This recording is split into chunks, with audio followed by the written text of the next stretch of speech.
সত্যি বলতে আমি তোমাকে পছন্দ করে ফেলেছি, আমি তোমাকে চাই। দুনিয়াতে কি আর কোনো মায়া পান নাই আমার পছন্দ করতেইছেন? আমি তোমার মতো একটা মেয়েকে খুঁজছিলাম, যে দেখতে অনেক সুন্দর, খুব ভালো নাচ পারে, কিউট, আর তুমি একদম পারফেক্ট।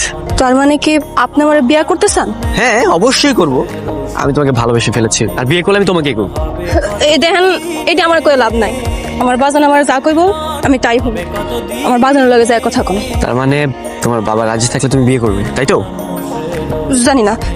আরে এই মেয়ে দাঁড়াও, আমি আমার মা বাবাকে নিয়ে আসবো বিয়ের প্রস্তাব নিয়ে। কিছু বলবি? বাবা, আমি বিয়ে করতে চাই। কি বললি?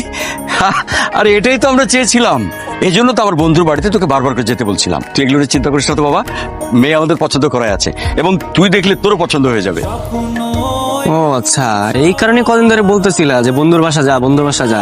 তো বললে কি হবে? তুই তো একবারও গেলি না, একবার একটু জানা বাবা। ধর্মা, মেয়ে আমার পছন্দ হলো না, তখন? আমি 100% কনফার্ম পছন্দ হবেই। আমি বললাম তুই খালি একবার যে দেখ বাবা, সত্যি বলছি চাঁদের টুকরো একটা মেয়ে। তারপরও ধরো যে মেয়েটাকে আমার একদমই পছন্দ হলো না, তখন কি তোমরা আমাকে জোর করে বিয়ে দিবে? অসম্ভব, একদম না। যদি পছন্দ না হয় সেক্ষেত্রে তুই যাকে পছন্দ করবি আমরা তার সঙ্গে তোর বিয়ে দেবো। আচ্ছা ঠিক আছে, তাহলে কালকে মা আর আমি গিয়ে মেয়েটাকে দেখে আসবো। ছেলে রাজি হয়েছে, তুমি কিন্তু মিস করে নিয়ে যাবা। একটা কথা কওয়ার ছিল। একটা কথা কবে মাদনী, 10টা কথা